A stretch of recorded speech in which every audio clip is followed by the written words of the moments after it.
You have means you have any story means you heal somebody and they will transform their life or something like this happens? Definitely. I think in past few years, I have addressed corporate burnouts a lot. I have addressed people who are burnt out because of lack of clarity in their own life, and they're not very sure about where they are and where they want to be. And they're definitely trying to find more about their passions, Yes. their purpose. And I've also worked in corporate burnouts in which people are having a clarity in their life and they have what it takes, but they belong to a very toxic workplace. So I had a chance to work on both the internal and the external aspects of it, where an organization is a problem, the manager is a problem. And I could see that talking to somebody, creating that trust in the conversation with somebody, having that healthy relationship with me as a coach or me as their therapist, their counselor, I could see that there was so much more that they could unwind, or there was so much more which they could effectively communicate to themselves about their problems via me, talking via me, through me, that a few months down the line, with a dedicated presence in the sessions and doing good homeworks also, there was a lot of healing. There was a lot of acceptance, a lot of grip, a lot of rootedness towards what their journey is actually, and where they were, where they don't want to be. So I myself have seen, applying those tools on myself, that I could address a lot of wounds which I didn't even know I have, and there was still pain, but I didn't know the source of the pain, and it was hurting constantly, and it was a way of life. And when I attempted, or when I took that courage to break free and accept my shit, smell it, get it together and clean it, there definitely was a lot of healing, which inspired me for so in this Breakfree. process you also transform, I think. Absolutely. I think So what are the changes you feel? It's very funny you asked that. I think it started with me. So I was not a psychologist. I was very much a lawyer. I was very much in a financially very, I would say, secure, a professionally very stable place as a lawyer. But I feel breaking free really got me to where I am, because everything which I was doing around that growth journey was actually something which made me apply those tools to myself, apply everything to myself, and that's how I got self-inspired and encouraged to do it for others also. It all began with me. I didn't have clients, I didn't have people, I didn't have anybody to mentor, but just me when it all started. So one more term is the work-life balance. Yes, definitely. I think when we talk about corporate burnouts, when we talk about workplace toxicity, we definitely try to talk about work-life balance a lot, be it the content which we have in the market, or be it what is read and spoken otherwise also outside in the field of psychology.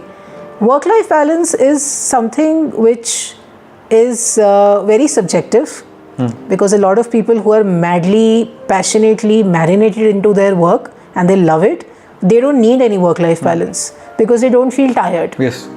And the people who are maybe not sure about where they are, or not clear about what they want to be, or not in a space in which they feel stress-free or they feel at ease, they give a lot of emphasis to work-life balance. I think work-life balance is again just a trigger or just a point of acknowledgement where you really have to see everything from a holistic point of view. You can't just put work-life balance into the box of your work life. Work-life balance is much beyond the work life, about how safe you feel emotionally, how secure you are physically, and how healthy you are mentally. It's a lot to do with yourself rather than the organization or the profession. Every profession has a dark side. Yes. Every organization has ways to stress out yourself, and it's all about what you want in your journey. So a work-life balance can't be put as, I would say, a wholesome target to your work life, because there's too much beyond that which needs to be holistically acknowledged, seen, worked upon to have a balance, not just in work but life. So if anybody wants their mental and emotionally well-being, so how they can? Means if I want to means happy with my mental and emotional, so which steps or what can I do? I will be happy. Definitely. I think you have to really see what is naturally coming to me. I see a lot of people trying to work on their mental health, on their emotional health, on their physical health, and they're deliberately doing something which they don't resonate with. Every body, every mind, every energy is different. And there are some things which are very naturally coming to you. Some people find a lot of ease in sound healing. Yes. Some people find a lot of resonation in art therapy. You might find a lot of peace when you are nature gazing, or you might find a lot of peace when you're listening to music. You might just sweat it out for 30 minutes when you're walking, and you feel what somebody's feeling after 1 hour of gym. Yes. So every type, every mind, every nurturing, every conditioning is very different. Naturally, what is coming to you will be a part of your well-being. If you try to stress out yourself in something, pressurize yourself in something which you don't belong to, you would definitely need to again do some healing from that pattern or that path which you're taking in the name of well-being. So I think to ask yourself, to listen to yourself, to pay attention to your thoughts, your body, your energy is something which is the first step to well-being. So in this journaling or something, some process are helping? Absolutely. I think, as I said, there are so many tools. There are so many tools which resonate with some and which resonate with other. And meditation, journaling, taking different kind of therapies are the part of those tools. But each to its own. So mindfulness or meditation, or in how they can help in personal professional life? Yeah, I think first I'll distinct the both. Yes. Meditation is something in which you definitely concentrate on your breaths. Okay. And you try to have different techniques of meditation to calm your mind, to go beyond those thoughts which are constantly coming when you're trying to meditate. And it's a very strong practice of soul through breath work. But when it comes to mindfulness, it is something which, like, definitely after pandemic there is a lot of content sharing in the market in which we directly go to meditation when we talk about mindfulness. Mindfulness is something which is in every way of life. You, Vikas, can be mindful while you're brushing your teeth. You can be mindful when you're cutting the vegetables. You can be literally mindful when you're watching the leaves move in the air, when there's wind. You can be mindful about anything. So mindfulness is a state of being, but definitely to reach that state of mindfulness, there are different tools which you can initially adopt, which you can initially have to make your approach more stronger. But it's definitely a mental approach. It can come through tools externally, but it definitely gives you... Can you tell me a tool something? Yeah, I think we're talking about the tools only since past few questions. Depending upon what exactly you're seeking, I do suggest journaling to a lot of people. I suggest practicing gratitude to a lot of people. At some states, I do also suggest affirmations. And I do suggest nature gazing or a good movement of body when you're walking around, healthy eating, clean cooking. This is all mindfulness. You're just doing something more mindfully, and in basic terms it means you're actually belonging to what you're doing. You're actually present in that moment. So when you're brushing your teeth, you're just brushing your teeth. When you're making your bed, you're just making your bed. You're present in the moment. Yes, because we are doing multitasking is one thing. Yeah, in the mind first and later in the reality. We might be making our bed or we might be watering our plants, but there are 20 things which are going on in our head, and that is what is making us more succumbed and more accustomed to the noise around us. But when we try to declutter that noise and just be mindful about something which we are doing, then it's a very powerful way to be in the now, and that's where the magic begins. So ma'am, can you tell me about how community can support somebody, or families, okay, sometimes individuals? Can a community support? Definitely. I think this question is very interesting because this is never our first situation, community support. sometimes the things in which we are struggling, we realize that we are struggling because there is no support. And that's where we are struggling. So a lot of times when a trigger reaches us and we start acknowledging it and we start working on something which we don't have, we realize that okay, we don't have this because there was no support. I was not in a tribe or not in a space or not in an environment where I could actually resonate with, people could resonate with this, and that's why this trigger came. So, but once we start working and once we start building on something which is really important to us, I think the next phase or the next step to take it to next level or to escalate this for life, have a lasting effect, is the community support. When we have that kind of environment, when we have that kind of space where we are trying to grow in a certain direction and others are as well, it just magnifies and it just adds too much to your journey. So definitely, if somebody is motivated to create something, if somebody is inspired to break free from something which they don't belong to, so something they do, definitely after having their own personal understanding or while they're having their own personal understanding, they should reach out to groups, to people, to clubs where they can have an environment to feel more safe while they are making actions, taking actions, making efforts into that journey. So, means, are you interested in make a community, sportive community? Yes, I think so, when... means give a direction to peoples or make clarity in their life. So are you interested in this thing? Yes, definitely. I think the intention was to start with community building. The intention since past 2 years have been to create that space where people with like-mindedness come and people who want to create that like-mindedness gets encouraged to come. So I literally had to reach out my tribe. I literally had to find people who resonate with the conversations. And because as I said that when you're triggered, you realize that you don't have something. And then you try to reach out to, the world in which everything like this is very normal. It exists. So be it for mindfulness, be it for feminine energy, be it for meditation, be it for yoga, be it for nutrition, be it to identify your triggers, be it to go for healing.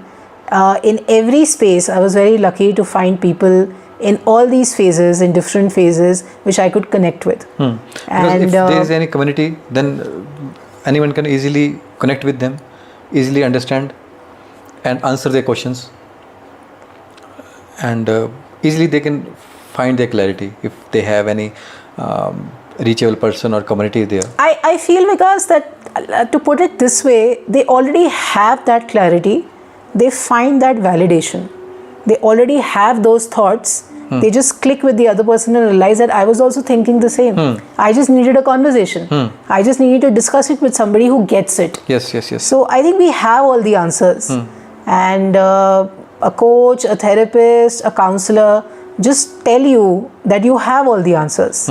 They just... The coach have right questions, I think. Absolutely. When somebody is trying to coach you, they are just trying to coach you, just to counsel you to your thoughts, to your expressions, to your desires, to your dreams, to your reality, which you have and which you want, both. Yes. Because I don't think the reality is only positive or only negative. We all have a dark side. We all have a side in which there's a lot of light. So we just ask that questions. We just bring them to a platform where they feel safe enough to answer those questions to themselves. And it's funny, a lot of times by the end of the session, I say this also, that I didn't do anything. You answered everything. You answered everything for yourself because you knew all of that. Yes. I just asked you the question. Right questions. Yeah, and you answered it. Yeah. Miss, what's a future plan? Something for Breakfree or yes? So I think I see a very long-term visibility in terms of community building, in terms of taking all these initiatives regarding the holistic living and the career development and the corporate burnouts. And I'm very passionate about inner child healing, about shadow work, to another level, and reach out to as many people as I can to help them. So what is the inner child healing? So it's a part of the common pattern which we are talking about, triggers and wounds. when you identify those wounds, a lot of times you realize that they just don't come from some recent past. They are coming from far behind. Yes. When we were 6 years old or when we were 8 years old. Like आपने बहुत बार सुना होगा कि घर में जब छोटा बच्चा होता है तो कहते हैं कि एकदम से उसको मारो मत, या उसके सामने लड़ो मत, या don't try to speak something which he or she won't get. So because kids, as kids we are blank slate. Blank, yes. And everything which is written on them, it stays. And that's something which is a part of parenting, that make sure that you don't write something which stays and puts a negative impact. So a lot of times our inner child is somewhere squeezed around some wounds, is somewhere very suppressed around a lot of triggers or wounds which are unidentified and which are a part of our upbringing, a part of our childhood, a part of our parenting, which we had no control over. It was beyond our control, because I think till 15, 18 in India, sometimes 20, 25 years also of the age, it's all given. We're dependent. Yes. Be it learning the language, or be it learning how to walk, how to eat, how to talk, how to be out.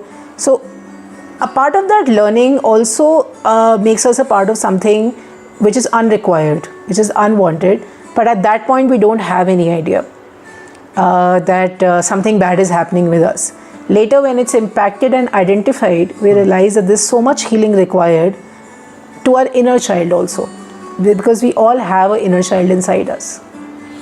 So can you give me 2 to 3 points for means on parenting or in relationship, how somebody can heal these things? Yes, I think be it in a relationship, or be it a trigger coming from a relationship, or through parenting, or through your work life, or through your ex-manager, or through your friends, be it from anywhere, I think the first step to healing, or the first step where you've identified that you need to heal, the first approach should be just love yourself. Just love yourself, and no matter how hard it is to find an answer to this question, that how do I love myself, how do I be with myself, how do I connect with myself, just be there and love yourself by doing what you like, by doing what you love. Yeah. You don't have to shift stones right now. Yes. Just start small. One thing is there, because girls can express easily, but in the case of boys or in men, they don't express their feelings or emotions with other. So in this case, what we can do? Yes, I think this whole conversation, this whole journey is about the self-growth, or the personal growth journey which we are going through. As being a part of the same race, I would say beyond genders, we all have that capability, that competence to express to ourselves. If somebody is on a healing journey, or if somebody is on a growth journey, or if somebody wants to seek clarity, the first person they have to reach out is themselves, because you are the first and the last person who can answer all the questions for yourself. Yes. So I think that everybody has that capability, be a guy or a girl, and I say that with experience because I've worked on guys also. And as you said very rightly, there's a different emotional quotient in a guy and a girl, and we both have different energies. But the tools, the logic is the same when it comes to self-growth. We all can express to ourselves, maybe not others as much, but to ourselves, because a girl expresses